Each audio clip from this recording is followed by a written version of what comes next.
with the clear goal of discussing the roles and the process regarding this fabulous demolition ordinance that was passed. So accepted, and then let's begin to craft it.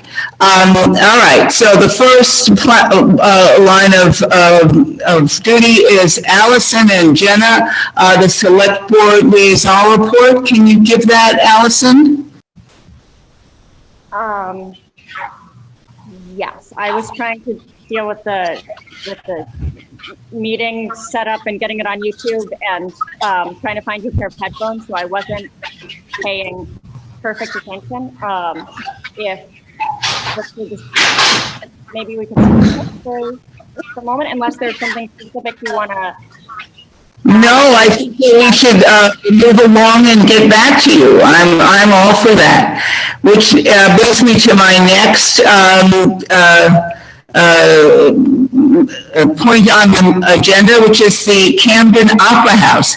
And I see that Chris is the designated presenter, but I do not see him here. However, Dave, I see that you are here. Hi. I'm hoping that you can give the update on the Camden Opera House, which is going great guns and is terrific.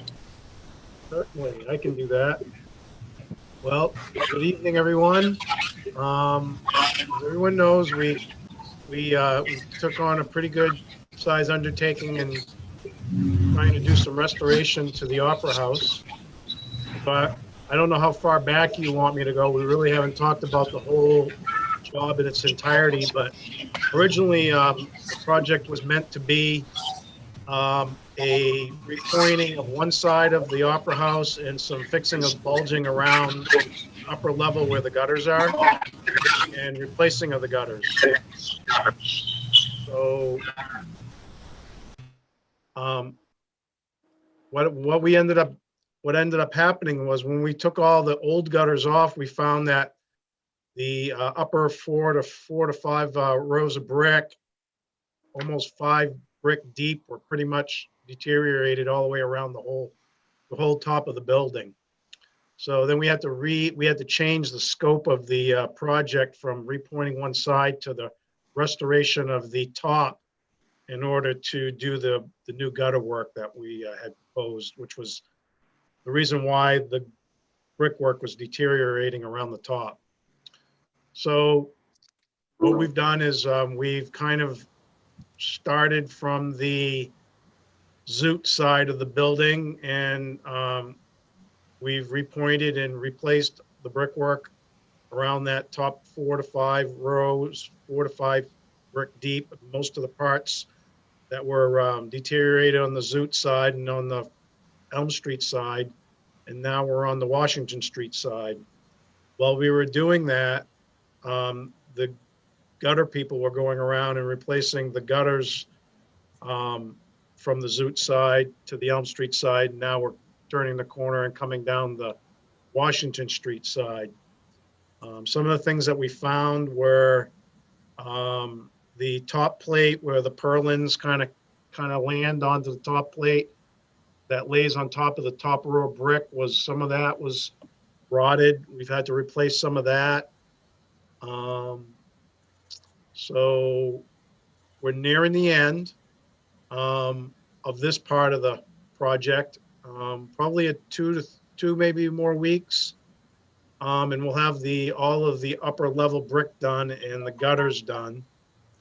Then when we did some further inspections on the rooftop, we found that there's some spots where the entire length of the ridge line had not been flashed. The EPDM rubber roof on the top had some spots in it that were leaking and needed to be patched. There was some patches that were put in with non-compatible materials with the EPDM roof. There's some nails that were pushing up through. So we're doing some repairs to those things also, and then we're going to put an EPDM coating on top of the entire rooftop, which in essence will kind of make that top part of the roof all working properly with the gutters and the rubber roof and all of that should be sealed at that point. Since we had Knowles there doing the work on around the top part, they gave us a quote to do the Elm Street side this winter, because this is a slow part of the year in which they'll be tenting out the front, and we're going to repoint that whole Elm Street side, because that's a difficult part of the building to do with all of the activity during the summer. So it kind of worked out better to try and accomplish that during the off season per se. So then what will be left for the Opera House will be, I think there's about 8 windows there's 4 in the front and 4 in the back. And when I say the front and back, I mean, depends on which side of the building you're standing, but on the Washington Street side and the Zoot side on the long grain end, those will need to have some quotes to be replaced. Those are the last remaining old windows. And then I'll put together a quote for the remaining downspouts. Those were never incorporated into the original gutter proposal. And then we'll work our way around the rest of the Opera House faces so that all sides of the building eventually are repointed. And then we'll be in a mode of maintenance and preservation in terms of, waterproofing instead of repair. And then have that on an annual or whatever the cycle is of waterproofing the brickwork. And that should maintain the building in really good shape. Then we can move to the inside after that point when the whole building's kind of sealed up. So I don't know if that was a little too fast, a little bit too much, but that's kind of it in a nutshell. So if there's any questions, I'd be more than willing to answer them. Hey, Dave, Yes, Michael Scaling here. I might. What are you going to do with the window replacement in terms of historical look? So this was before I was here. So I think most of the windows have already been replaced with, I'm guessing, accurate replicas of the windows that were there. There's just a few that weren't done. And those are the ones I'm proposing to do. And I've talked with Dave a little bit about this, and we're going to try and get the same person in and get a quote from him to do that same work. I don't know. Are I don't know if Are they were being? you guys involved in that in the past? Not that I know of. No, because I mean, a lot of the windows have been replaced already. Mhm. It's just a few that haven't been, and they're in the stairwell where a lot of the water problems exist on the inside. So, from a heating standpoint, it'd be wise to change those windows or maybe refurbish the ones there. We're going to look at both things. It might be just a matter of removing the lead paint and reglazing and painting and then putting a storm window on the outside of them. But we're going to look at those things, and I'll definitely talk with you folks when we get to that point. I'll make sure that's incorporated into the request for the proposal for repair. A lot of the stairwells have been damaged on the inside from the water leaking in from up above. The top of the brickwork around the Opera House was so bad that, I can't say this would have happened, but it wouldn't have taken much ice falling off the slope part of the roof and hitting the gutter to knock off that gutter system and along with the brick on the upper level. We probably couldn't have gone much longer without that happening. So kind of timely. Nice work. Great, thank you, Dave. Okay. Judy, sorry. Chris Fassalt's also right now, they've provided us with samples of the mortar, the color, because if you look at really look closely at the building has been repointed, probably 10 times, I guess, with different types of mortar. it's a hodgepodge of mortar. So it was never really consistent through the whole building. So we're trying to pick the oldest mortar on the building. And Chris has been down and we've taken samples and we're trying to match that. And we're in the phase of matching that up right now with the type of way it was installed as well as the color. So that when we repoint the whole front, we'll have the most accurate color representation of, that's there. So that's the last thing. Great, thank you. Thank you so much, Dave. Okay.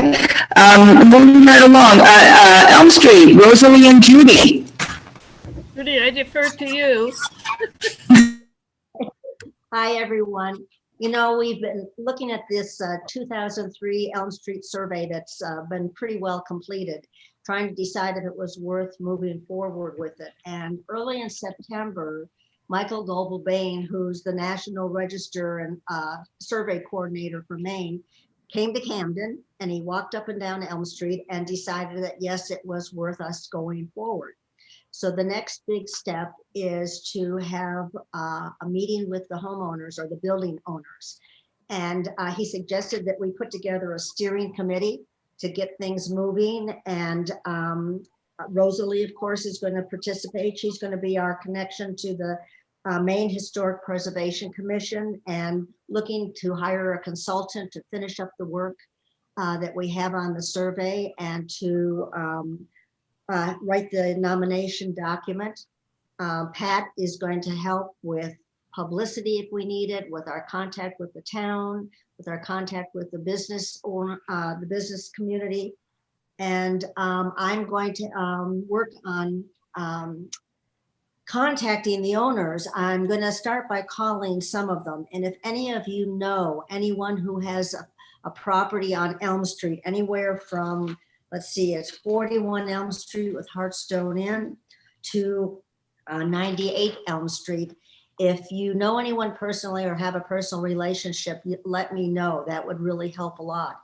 And then I'll be putting together a letter that the town will send out. And if you notice the lady in the red with a lovely drape behind her, Jennifer Grimalda, she's new to this group. She's a volunteer who is offered to help us do research. Any research we need. Jennifer, did I pronounce your last name right? Yes, it was close enough. Gramada. Thank you. Gramada. Hi. Okay. Thank you very much and welcome to the group. Thanks. So anyway, we're going to get started. If anyone else would like to participate with this, please let me know because we can use all the help we can get.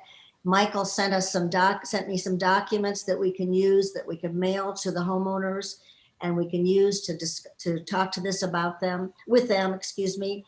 And when we do have our Zoom meeting with the homeowners, the property owners, Michael said he will participate and he will answer any questions that they have about the whole process and what it means to be on the National Register. And so that's it so far. We're going to move ahead. I would like to have our meeting with the property owners on July 12th, which is our regular meeting time. Since we haven't been meeting on a regular basis, I thought it would be easier on the town office if we used that time slot to have this meeting with the property owners. So it would be January 12th at 4 o'clock. Does that sound all right to everybody? Eileen, do you have an opinion on that?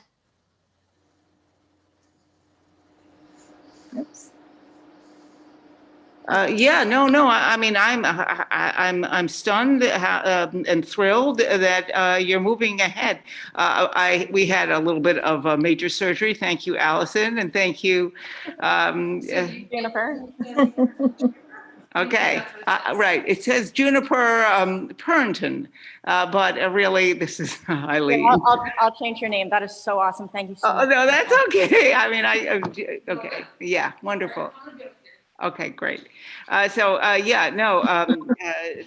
Judy, this is fabulous. So yes, go for it. Well, this thing has been sitting on the shelf since 2003, gathering to do something with it. So Okay, so I'll keep you all informed of where we stand, and hopefully you will also participate in the meeting with the property owners on January 12th, all of you. Please. I mean, it's important. Absolutely. It is. Thank you. Okay. Well, Judy, you're still on for the garden club. Okay.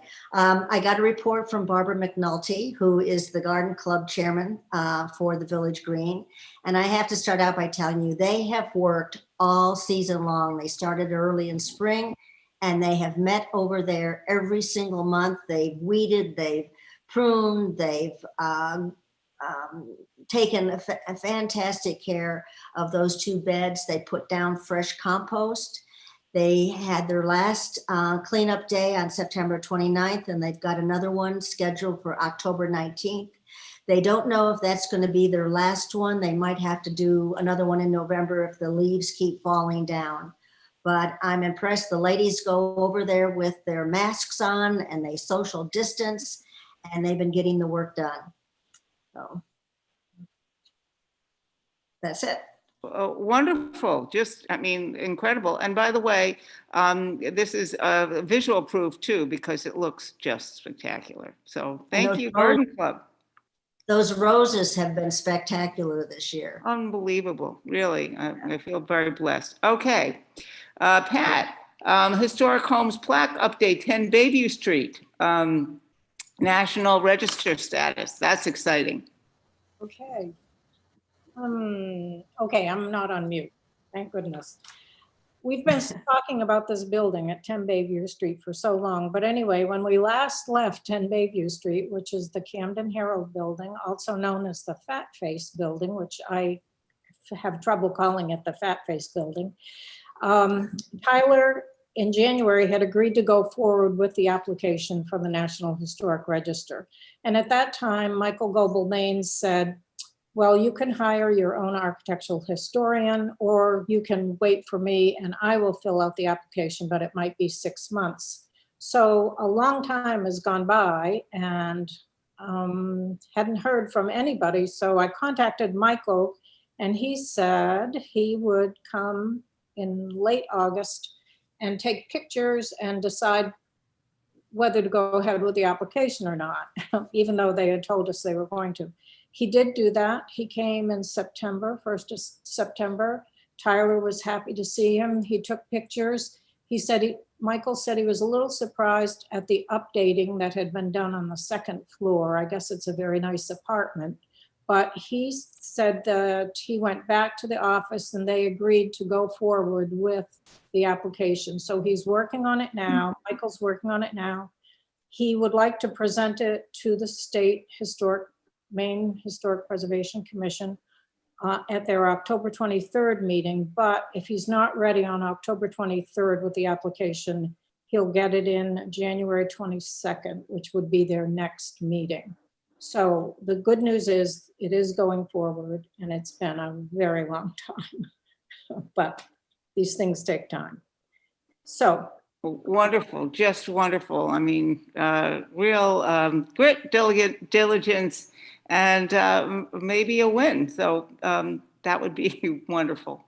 Anything else? I didn't mean to cut you off. No, nothing else about that. I just wanted to give a brief update on the local plaques. Oh, sure, absolutely. Well, since we last reported, the Foundry did deliver our 7 Camden landmark plaques that we were waiting for, and they have been delivered. Because of social distancing, we haven't been out there canvassing, but we do have a few new contacts that we can make via telephone. We did have publicity in the Penn Bay Pilot and also in the Camden Herald. Susan Mustovich wrote an excellent article in the Herald about Richard Remsen, the whole process.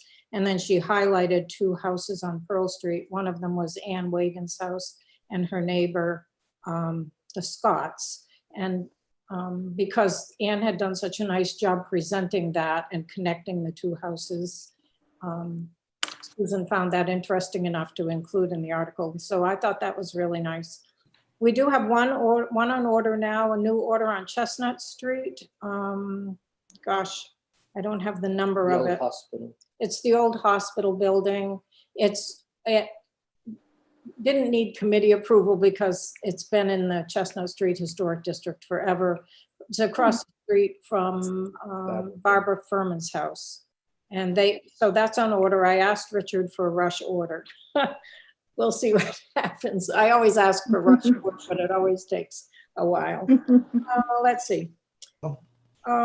We also have a possibility of a house on High Street that doesn't have a plaque, and I've been told that they're going to get a check to me, so I'm waiting for that.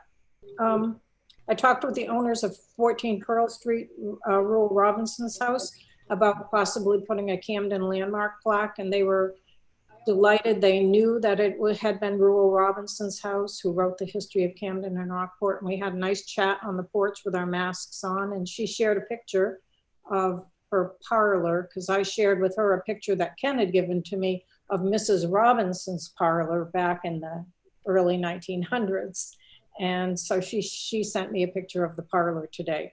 I don't know if they'll get a plaque or not. They already have one that they had made. It's an 1890s house, but so it's covered anyway. There are several other potential Camden landmark plaques that need follow-up, but it just hasn't been done yet. That's it. Things are kind of slow in that category because we just aren't being very social. Does anybody have any questions? Slow, you're amazingly productive and successful for somebody who's slowing down. So this is just really wonderful, wonderful news. Okay, Mike, Curtis Island update. Okay, let me start with the historic district signs. So we have signs that have been placed for the High Street and Chestnut Street historic districts at the beginning and at the outer area, announcing that these are the National Historic Districts. And we've had, just personally, we've had quite a bit of nice feedback from people and visitors walking around and taking pictures of it. We saw someone one day taking a picture of the sign near the garden. So anyway, the Village Green. So we're pleased with that. The other thing is we're working on the fire district, and we had done, Dennis, you recall this, I'm sure, but we had done a lot of writing about the fire district, Great Fire District. And so we haven't forgotten about that. Pat's come up with, in her research on Rural Robinson, something he wrote about it. And the language was About the wonderful. fire. How he describes the fire at the time that it just happened. So anyway, that's just a work in progress. I think we've been thinking about when they redo the bridge, that maybe there's a monument placed on that new bridge structure, the one that goes under the Smiling Cow. You don't think of it as a bridge, but there's going to be some work. And Allison, maybe you've got an idea of when that might be happening. But anyway, thinking about maybe we could have a great spot there mounted on a piece of granite or steel or something that is a nice location for it. And we have money in the budget that I think we had what, a couple $1,000 that we had budgeted for it. So that's still there to cover a high quality plaque. Okay.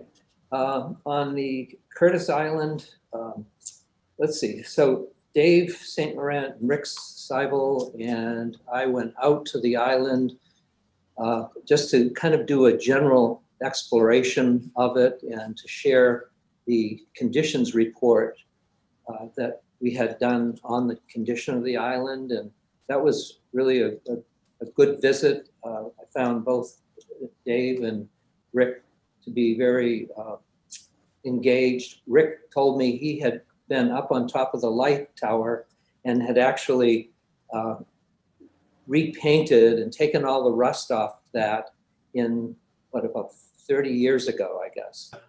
And so Rick actually, he was in the Coast Guard and he had spent time out on that particular, on the Curtis Island light. So anyway, and while we were there, Dave put me in touch with the man who owns the Coastal Copper, who's doing the Opera House. And then a couple of weeks ago, we went out to the island and he took a look at, and I went out with David Conover as well, and he took a look at the conditions of the roof, and he felt that those roofs would last a bit longer, that wasn't in any type of a crisis like we have at the Opera House. He just recommended staying close to it. If a shingle comes off, get it repaired right away. But he said that the shingles aren't breaking up like he's used to seeing on old structures. So there are a few more years there as long as we really pay attention to that. So David, that was very helpful. Thanks for the recommendation. And in the meantime, Dave Conover and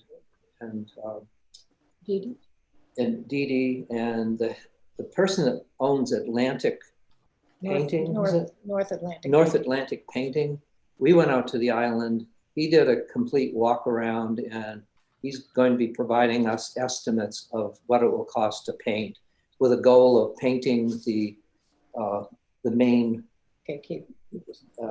Lightkeeper's house next summer. And so we'll be getting estimates on that. He's done a lot of historic work and we're excited about what he might come up with. I'm not sure how much it's going to cost. I'm sure it's going to cost some, but the goal would be fix the woodwork, anything that's rotted, and there's no severe rotting. Some of the corner boards, there'll be a little bit of carpentry work, but then strip as much of loose paint as you can, repaint it with a high quality undercoat, and then 2 coats on top. And he said, after that, he said, if you pay attention to it each year and just stay on top of it, God's telling me to make it quick.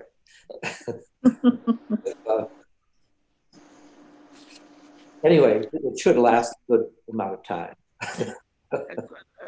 Fantastic. I mean, really making progress. COVID does not stop any of you. So thank you. Okay, Anne, Jacobs Avenue. Well, I wish you hadn't said COVID didn't stop any of you because I've been stopped. It's not with COVID, but it's just, it's been a terrifically tumultuous 8 months. And I am actually in Vienna, Virginia right now. If you see the rainbow gazebo that I'm sitting in, my daughter's wedding was on Saturday, which was very much. It doesn't stop you. It doesn't stop you. Well, it was an incredible COVID safe, socially distanced wedding that was supposed to have taken place in my mother's ancestral church that you all know that I was trying to get restored. It's opening next week, but my mother died in August, so she was not able to be at the wedding. But the wedding turned out, I mean, my daughter had a white dress that when she was proclaimed husband and wife, it transformed magically into rainbow colors. So that will give you some idea about what I've been doing for the past 8 months, in addition to restoring our house on Pearl Street. So if you go by 36 Pearl Street, we're getting crossheads now for the windows. So all the things that were taken off when they put aluminum siding on. But even though I'm giving you every excuse in the book, finally, the wedding is done. I hope nobody else is dying for a while. And I'm going to start focusing when I get back on Jacobs Avenue. And one of the ways I'm going to do that is that my neighbor, who also is a landmark house, we discovered that a portion of his backyard is actually, or his side yard is actually shows up as being our property. And so with the fence and everything, I mean, we went over and said, we get the grill too. And so we said, we just don't want them to have any problems in the future. So Mark Ingraham is coming out to do the paperwork that we need to get to say that they own that piece of property that shows up as being ours. And what Mark doesn't know is that I'm going to tackle him when he comes to do that, because it was his great-great-grandfather who who built the houses on Jacobs Avenue. It was his father who supposedly, according to Barbara Dyer, had a whole barn full of family papers. And I'm going to arrange to be able to go and see them. And that should jumpstart the Jacobs Avenue research. So it's not been far from my mind, but not much has gotten done. A lot has gotten done, and we appreciate it. Thank you. Okay, on to really, I think, the focus of this meeting, which is the demolition delay ordinance. And here we go, Chris. Hi, Chris. Do you hear us? me? Do you see us? Can you hear me? Yes. Yes. Okay, all right. So Am I moving right online? along, let's go to the demolition ordinance. And Pat, can I ask you to sort of begin to sort of kick off the discussion? Sure. I prepared a little bit because I get nervous about not having the material at hand. So anyway, when the Camden voters strongly endorsed the demolition review. And so what I wanted to do first was maybe not. Everyone, I think, knows that the select board at the last minute, especially Bob, had felt that we should go forward with a complete, preservation ordinance, which we weren't prepared to do. But anyway, Alice and I were talking kind of serendipitously on the street, and we were saying, well, how would we go about that? And I mentioned that Megan Rideout from Maine Historic Preservation Commission is really the person who had said she would come and talk to us anytime about an ordinance, a general ordinance. And she is also the person to get in touch with for becoming a local certified government, which I think the town is interested in ultimately.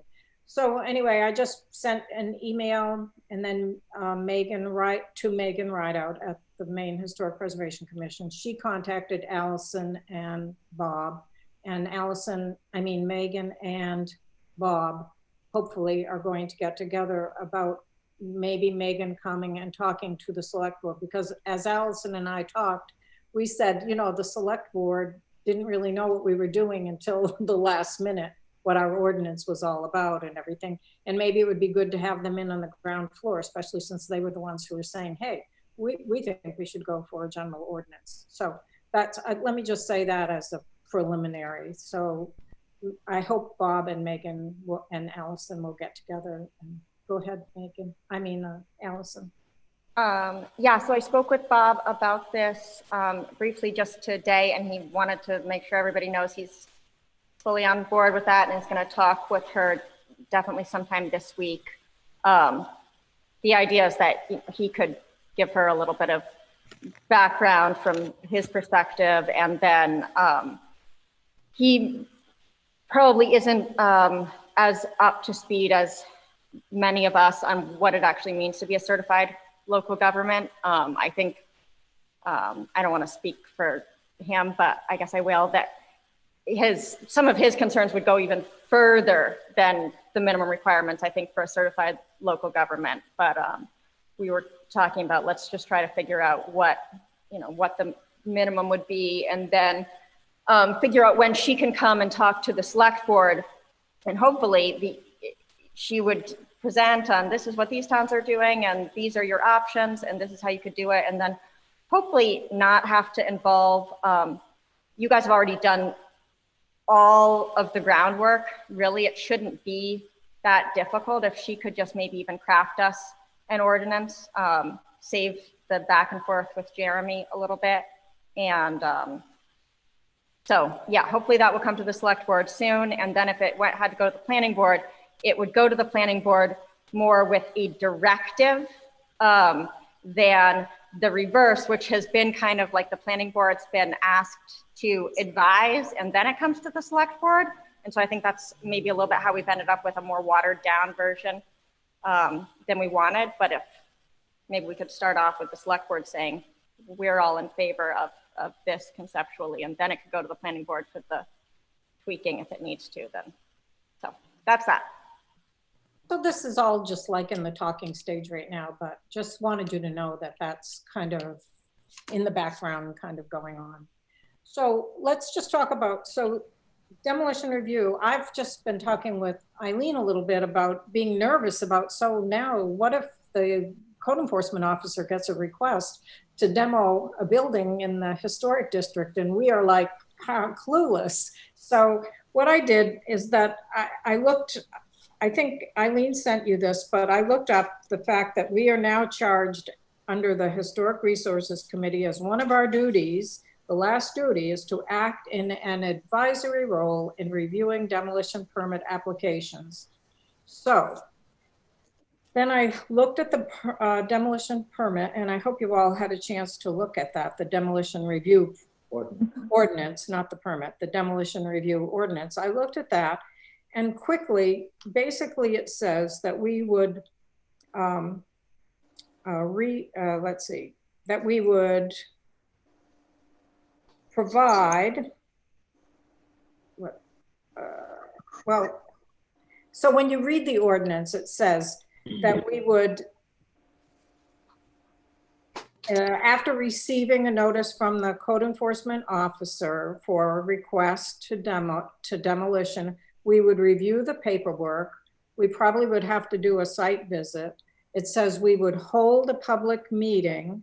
We would make a recommendation either to delay or not to delay the action. And that the last thing we would do would be to provide, or not the last thing, but one of the things we would do is to provide an alternative to demolition, ideas for alternatives to demolition. So what, you know, so basically we're advising the code enforcement officer. And so I see our work as after we got a notice from the code enforcement officer, so we read the paperwork, they schedule a meeting, the code enforcement office schedules a meeting. We have to hold a public meeting. Then we have to make a recommendation, not right there on the spot, but whether to delay or to say, that building's not worth it anyway, let's go ahead and allow them to demo it. And if we decide that we don't want them to demolish it, we have to come up with alternative resources to offer them so they can, you know, we need to collaborate with them, much like Portland does. Collaborate with them. Here are some resources that you might use, some other ways to think about reusing this building or selling this building or moving this building or something with the building. So what I would like to do right now for the discussion, I would like you to just reflect for a minute on these two questions. And then maybe just go around and have everyone, I'd like everyone to kind of give a reaction of some sort. These are the two questions I have in mind. And, you know, if you want to comment on something else, that's fine too. But my questions were, what things do we need to accomplish as our role as seen by the town? What does our committee need to do to be ready to fulfill this role that the town is asking us to do? So what do we need to do as a committee to be able to accomplish this role? And question number two, what possible problems or issues do you see in us conducting this process? So why don't we just take a minute and think about that, and then maybe we'll just go around and say. Does anybody need that repeated at all?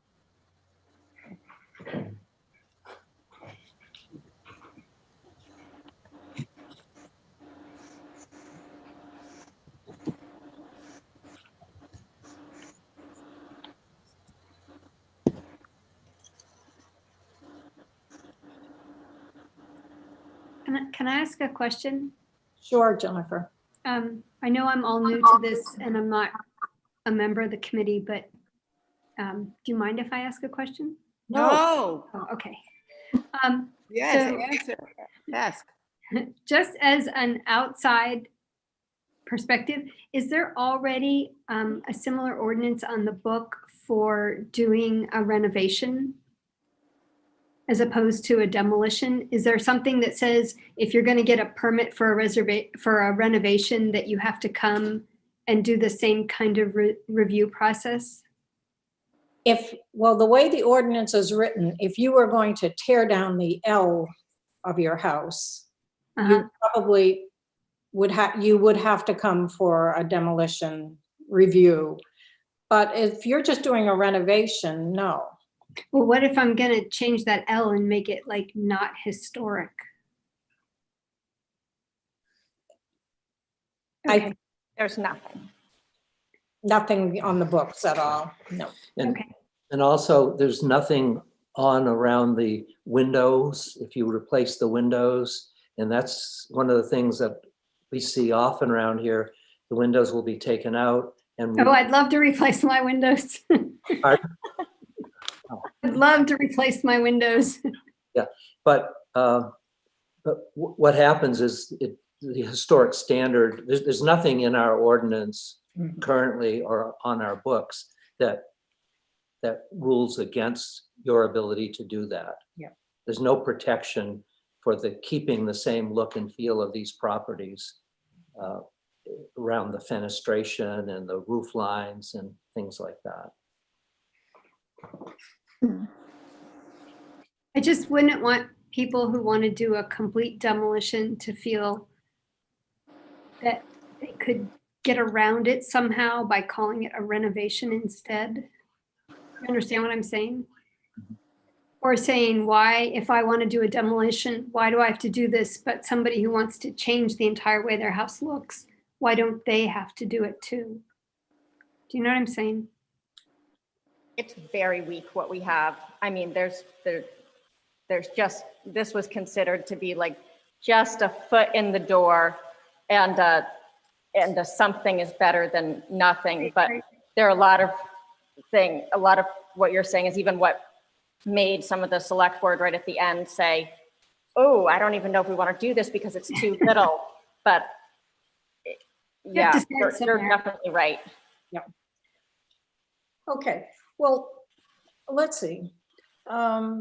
Chris Fassel, would you maybe start us off, and did you write anything down or have any thoughts about what we may need to accomplish or any possible issues or problems you see with what we need to do if we get a permit request? Excuse me? Do you hear me? Yeah. Oh, Yes. okay. I don't think he heard.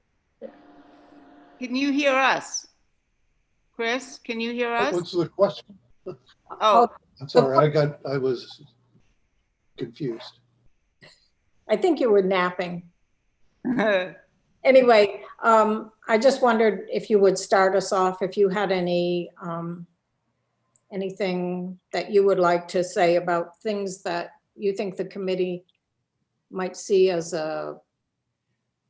something they need to do prior to taking on a review process, or any problems or issues that you see. Just sort of developing the process and putting the details to the process. Okay. Yep. Eileen? Why don't we just, wait, Ann. okay. Oh, Anne, okay. Yeah, I'm going to have to leave in a few minutes. So I was thinking along the same lines as Chris about the process, and I just felt like the two really serious things that we would need is to designate a certain like fast track research team, so that we could say, okay, we've gotten this, we have these people that we can call and get going on it right away. And then the other thing we could do in advance is we could determine alternatives, so that we would have a list of alternatives that we could offer. And in advance, set up that list and figure out what they're going to be. In terms of I don't remember exactly how you phrased the second question, but I have been concerned, and this is maybe a question for Dave, I've been concerned about someone applying for a demolition permit, and then that somehow getting in the way of their being able to do something with the house. And what made me think of that was the house on Chestnut Street that applied for a demolition permit and now is on the market. And in some places, if you've applied for a demolition permit, it's kind of equivalent to being condemned. And so my concern was that going to make it harder for this man on Chestnut Street to sell his property? And if that is the case, then is that a problem for anybody who applies for a demolition permit and then decides that one of the alternatives is that in that guy's case, he cleaned up all the stuff around the foliage around it and put it on the market. Is having that application for a demolition permit on record going to be an obstacle for what the alternatives are? Good points. And I'm actually very glad that this is on YouTube, so you can go back and watch it, because to capture it in a way that I wouldn't be able to write that fast. These are excellent ideas. Allison? Yeah, Allison. I mean, with respect to that specific house, I believe it was condemned by the town, which is what seems to have precipitated the demolition request. And because when you drive by it, it still has that yellow piece of paper, and I was hoping that we could try to get that removed. One thing that might be of interest to the committee is that that our current code enforcement officer is leaving. So there will be a new one, and maybe a combination of them for a little bit. But it might be worth inquiring as to whether that condemnation order, or whatever the wording is, could get removed. But that doesn't totally speak to your general. Yeah, I just wonder, how does it affect someone buying a house that has been condemned? I mean, in some jurisdictions, I'm not sure what hoops you have to jump through if you buy a house that has already been condemned. I think you normally just have to find out what the reasons are for it and then fix those things. But my opinion is that this would be a very appropriate question for the Historic Resources Committee to ask, and then to find out if there's a helpful role that you all could play. Okay. Okay. What was the sequence of events about the Chestnut Street house? Because it was condemned, and then wasn't there was an application for demolition, and then suddenly it was fixed up and on the market. So how did that all happen? I think, I don't know, Mike. I'd save the day a little bit. I mean, conversations happening, right? There was a really great email chain. You guys did this was a really great job on everybody's part, I think. Well, I think that, someone spoke to Jeremy and then spoke to the owner and just said, Is there another way to do this instead of tearing it down? So, we never, as a committee or myself directly, we communicated amongst ourselves, but we never had any direct contact with the owner. But Jeremy did. Jeremy or someone, code enforcement, maybe it was Steve, and they pulled it off and said, hey, we're going to see if we can sell it instead of tearing it down. And we thought that was wonderful, but it's still not a protection for that property today. I think they still have a valid permit to tear it down. And it only lasts 30 days. A demo permit expires after 30 days. I'm sorry? A demo permit expires after 30 days. Expires after 30 days. Is that what you said? That's always been my understanding. I'm pretty sure. That's good. That's Okay. Good, yeah. Well, Do we know what the procedures were for condemning the property? no, I don't. Let's see that. I mean, I think that's something we should study from the very beginning. I mean, that's could be pretty loose, and how you wanted some code enforcement officer to interpret it. And another thing I was thinking, we could game a couple projects where somebody, make up of somebody wanting to tear down a building, and we can go through the process and just see how it works and what we would have to go through to do it. I think that's an excellent idea.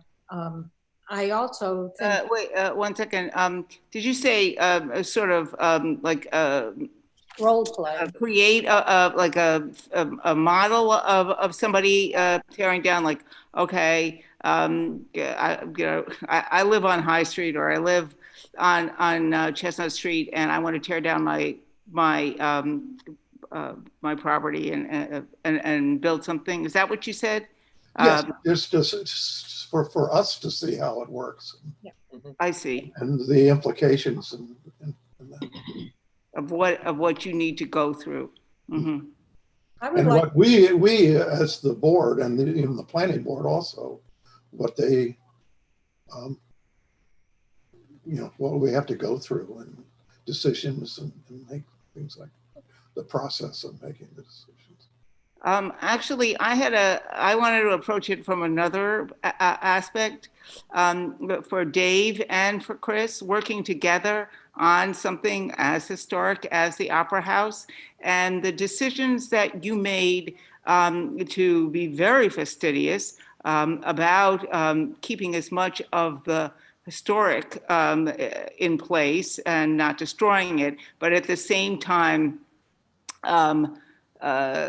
bringing it up to code and instituting construction that will preserve it. So that sort of balance is might be at least useful to somebody as much.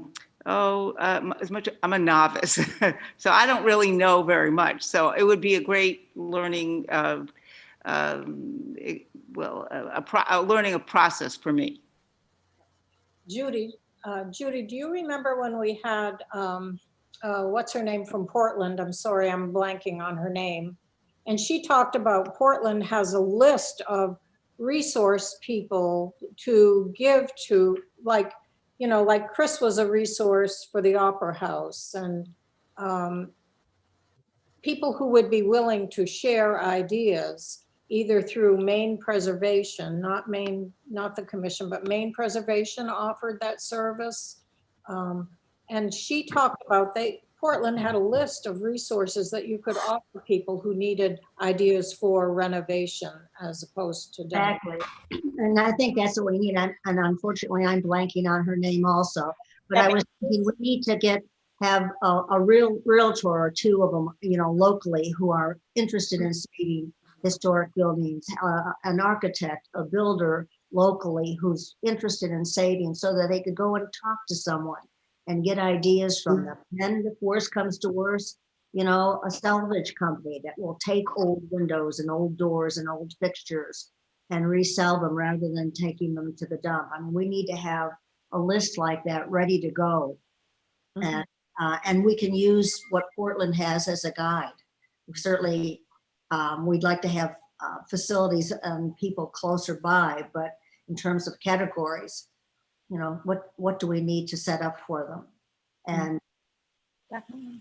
And I was thinking, since I'm already talking, we have a lot of data on the history of a lot of houses around here, but it's not exactly at our fingertips. Some of it is and some of it isn't. And so how do we pull that together so it's easy to give a person the background on their house, the history of their house, why it's important to Camden, why it's important to a neighborhood? How can we pull that kind of stuff together? I mean, what I did with the Elm Street file that was put together for the National Register, I scanned all that into the computer, and then Allison was able to put it on the town website. So anybody who wants to look at that has easy access. And I know we have all kinds of things in the History Center, but a lot of it you have to go in and look at personally. It's not all pulled together. I know that's a huge, huge job, but it would be interesting to start working on that. And we have money for it. If there was anything specific that you wanted to have digitized, we have a bunch of money. Fantastic. Very So, good. go ahead. Rosalie, I was going to say, you've been in this a long time. Do you have any thoughts to share?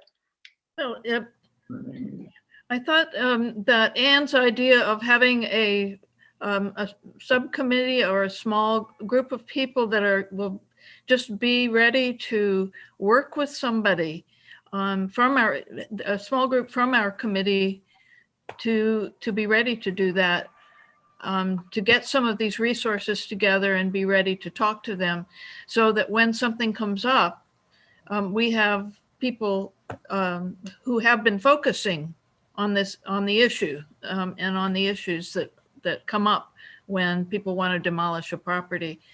So we are not a very large committee, but we have worked well in smaller, dividing up into smaller committees, and maybe for this purpose, it would be important to do that, because we can't deal with these things just at our larger meetings. Mhm. I agree. I agree.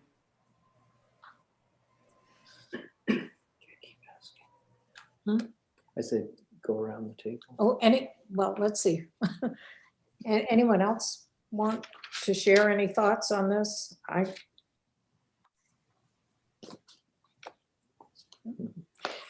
have one other thought. Oh. Just kind of as I think Chris said, what's the process? What would the agenda be for the public meeting?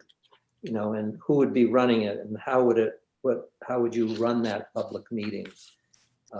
So there's a lot of around that. And again, you know, we could be 30 days away from that if someone files for one right now. That's right. Mhm. I talked with Jeremy on the phone briefly today, and he said we could set up a meeting, come in and talk with him too. I said we were going to be talking about it generally today, and he welcomed us to. Good. Dave, did you want to say something?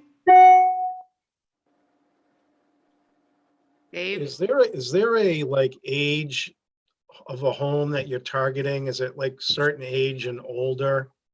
I thought of that too.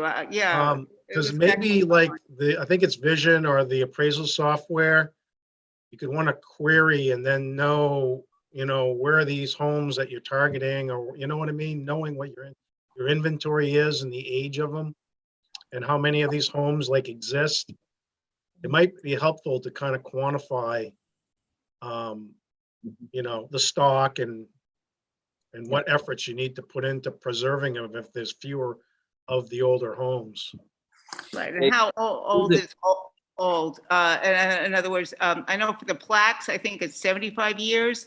Is that the cutoff? So, or is it even a shorter time? Something that was built in the 1980s? I don't know. Well, you know, Dave, I don't think we have to worry about the years so much. It's just the houses that lie within the historic district, or there are about 10 houses or buildings outside of the historic district that have National Register status. So it's a finite number of houses. So It's, you know what they are. yeah, it's not the whole town. Yeah.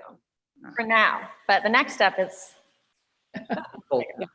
And we, That's a long process, but I think that's the next one to start tackling. David, there are 700 homes in Camden that are over 75 years old. And the tax office has some information on that, and we have a list of, you know, all the homes and the years that they were built.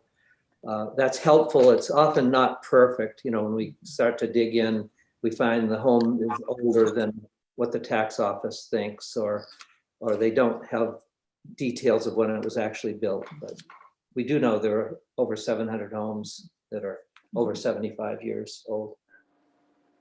Can You already have that information. Jennifer? Can I ask another question? Do we know the reasons why people want to demolition homes that are in historic districts or of historic value? What's the usual, is it usually because they've become so run down or damaged in some way that they just can't envision repairing it? Well, I can speak personally. And Allison will know that I fought long and hard to preserve a barn that was part of the property when we bought our property. Not really historic, but it was built in 1890. So I guess that's, kind of within the ballpark. I lost the battle, but I won the war. The battle was unfortunately the demolition of the barn that was built around 1890, 1900. But it was unserviceable in being converted. Well, I don't know if it was really not serviceable, but the upshot is it was demolished. I tried the best I could to have it replaced enough to give some kind of artistic and historic homage to the property. And I won the war because now I'm here full-time in Camden with my husband, which was basically the big goal. So yeah, for me, it was purely a decision based on family dynamics and the needs of the family, which Eileen would not have agreed to, but the big family, my adult children, and my husband, that's why it no longer exists. So you're a great test case. What if this ordinance had been on the books? I thought of that. I very much thought of that. And I thought, how would that have altered? Would that have helped you Yes, in some way? I think so. I think it absolutely it would have, because what it would have allowed me to do is to be more assertive and vocal and confident in my discussions with my family, and sort of figured out how we might address the needs of the family in another way and still preserve the barn. And all that I have now are nice photographs. So yes is the answer. And I So did, you would have I did, by the way, No. So you would have really have liked to have had resources to help you. Yes. Now, I did reach out to some restorers, and I did speak with them, but it wasn't as cost efficient to my pretty much middle class family. I mean, we not great funds available or things like that. So it seemed somewhat prohibitive on the one hand, but then maybe I just didn't have the depth of research, that I needed to support my desire, which was to have absolutely refurbished this barn in its full historic glory. So. Edie, did you want to say something?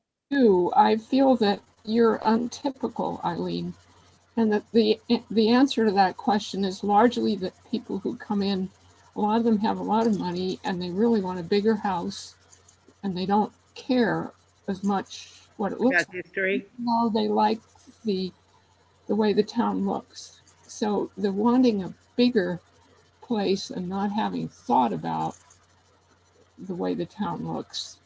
Consciously, it seems to be the state of mind of why the houses come down. Right. Well, yes, you're probably right, but I'm hoping to somehow balance the discussion and to I don't know, bring awareness to bring awareness to the people who come here and want bigger and better, and they don't care about history. I think thinking back about the house on Chestnut Street and his willingness to put the permit in his pocket and possibly sell it, I think he had never really heard that there was concern of townspeople about the house. And that speaks to Beatty's issue. Many times at committees, Beatty has brought up the fact that, people who live next door to you, if you hear from them, that kind of helps you make a decision what you're going to do. If you feel like it really matters to someone else, it might affect the way you respond. And I really think that his hearing that people in town cared about that house made a difference. He said, oh yeah, well, I'll give this a shot. Susan, did you have something to say? Yeah, thank you. I was going back to what Chris was saying about doing sort of a run through how we would go about making decisions. And it seems like the house on Chestnut Street would be a good one to use, because if it's on the market, and the chances are that is going to be one in the future that's going to come up. So could we use that one as an example of something that we're going to need to make decisions about, and use that as an example to run through the process and learn on, basically, because we don't want to be caught flat-footed. Good point. I agree. I think another case would be the example of the house that actually was redone at the corner of Chestnut Street, next to the new, where the old YMCA was and the new townhomes are. That was a controversial renovation, if you want to call it a renovation, that resulted in removing the original building, certainly aesthetically. That might be something to look at and say, all right, how would we have dealt with that particular case? Yeah, that would be a good one too. I mean, just this, I have to kind of control myself a little bit, but just to interject really quickly, it would be good when we get a new code enforcement officer, or maybe to start now. A lot of it starts with them coming in and seeing all the different things that have to be brought up to code. And sometimes, I mean, undoubtedly it is simpler to just tear things down a lot of the time and just build according to this code that everybody knows for new buildings. The existing building code is much more complex, and there are gray areas, and I think it would be great, the idea of developing some resources from this committee that could be given to new buyers or to the code enforcement office to pass out. Just there aren't a lot of resources available when people go in there and they are trying to figure out what to do. And so a lot of the time it just turns into the contractor saying, well, it would just be easier to do this. And then if they kind of get the blessing of that from the town, I think it was a great question what Chris asked, what the procedure is for the town condemning something also. And sometimes after the fact, it becomes too difficult to ask those questions because it feels like we're attacking a decision that was already made, but to try to understand that up front would be really good also, because it definitely puts a damper on things when all of a sudden the town can just proactively goes around condemning a building. So anyway, lots of good questions. Well, we're all new at this, and I think this has been really helpful to just kind of air some different ideas and concerns. I'm a little concerned about I'm not sure what the planning board part is in this. When I read over the ordinance, it doesn't look like the planning board is involved at all. It's the code enforcement telling us that, well, I've got this permit, then it's us making the decision, and then it goes, back and forth with the homeowner. I think we're on our own here. We advise the code enforcement officer, but I'm not sure. I couldn't see that the planning board was involved in any way. So I'd like to get that straightened out. Or, you know, It's you guys, which is great. Like, look at it as a positive thing. I think it's great that it's Historic Resources Committee. What could be better? I mean, Okay. you can reach out and get help, but I would be very cautious about asking for more support from the planning board. Just like, oh, I wasn't asking, but I, just like making it seem like you guys couldn't do it. I think you guys are awesome and have all of the expertise to make great informed decisions. I mean, you have I can't think of anything better than this committee to be advising on that kind of thing. If well, you need support, then, you know, reach out to. yeah. No, don't get me wrong. I'm not saying that we should have planning board support. I'm just feeling like we need more knowledgeable people in terms of construction. You know, just some of the tradespeople on the committee, or maybe just they be ad hoc members when we're making our decision. You know, we've got the historic part down, but we need some of the Right. That would be great to have maybe like we've been talking about people that want to contribute something to the town or to town things, but can't commit to a full committee. If we could develop a list of people that would advise. I've shown Mark Siegenthaler, who's actually the chair of the planning board, but just coincidentally, I've shown him a couple properties in the past that have been people thinking that they might tear them down. And then he's said, oh no, I wouldn't do this. You know, he's done a lot of building. So we could develop a list of people that would be willing to advise. We have we have quite a number of retired architects in town that are quite qualified and very interested, who I think we could draw upon on an ad hoc basis that would not necessarily want to be full members meeting on a regular basis with the Resources Committee. One thought, yeah, excellent. Oh, I'm sorry, Jennifer. Two other kinds of resources that might be really, really helpful would be anybody in town who has done a major renovation as opposed to a demolition that would be willing to document that in some way. And then any financial resources. A lot of times I would think people resort to demolition, not only because it seems hard to do a renovation, but because it can be expensive. So I don't know if there are for historic buildings or any kind of local or state or even federal level kind of funding to help people preserve something.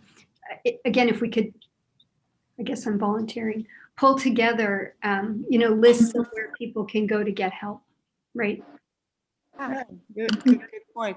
Allison, I was going to ask you about the activity and work on the Camden Rockport Historical Society campus, and whether that just sort of trying to combine talent, really, because some of these issues are very much confronting the preserving of these amazing historic buildings. And I know you've been involved, and I know you did some glazing of window and anything. So I just wondered whether anything that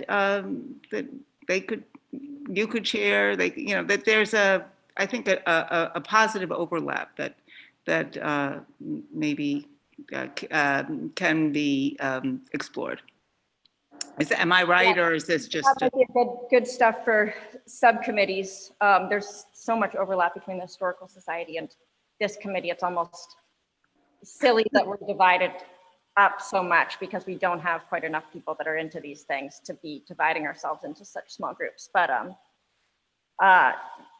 if I were to talk about that right now, I would go on. And I know everybody has things to do, but yeah. So that's what bringing in this up was just here's another angle or a venue to explore. I have one more thing. I just thought of the little post office update before we close off here.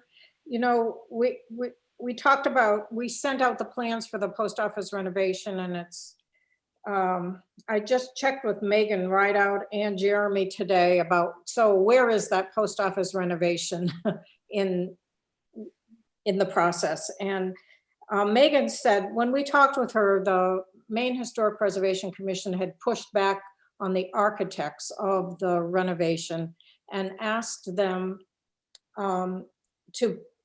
or told them that the changes that they were proposing, that they would have an adverse effect upon the historic character of that building in relation to the material that they were using on the large elevator that is going to be placed on the back of the building. And so in the meantime, that happened in April when they sent them the letter and said, you know, Maine Preservation Commission doesn't like that aspect of it. And so Megan said last week that they got a letter from the consultants and the architects who said that they, after further consideration, they have changed the material on the elevator addition, and the commission responded that the changes now would have no adverse impact. So that's all I know. Jeremy said he has no idea. He would check into it if we wanted to when the actual renovations are going to happen, but he doesn't think it'll be before next spring. So anyway, that's just an update that has nothing to do with what we were talking about. But Well, it does. I mean, you know, the Historic Resources Committee has been involved. And Jeremy did sort of involve us or send emails, and we talked about it in the update in July. So yeah, thank you. And one more thing, speaking of involvement, Eileen, did anyone contact us about the renovations they're doing to the drainage around the Camden Yacht Club? You know, they're going on, but no, you know, they're supposed to come to us and tell us what they're up to. I mean, we didn't get any notice. All of a sudden, there's all this digging and landscaping, and so I don't know how we make that happen. Allison, anybody contact you? Oh, the yacht club.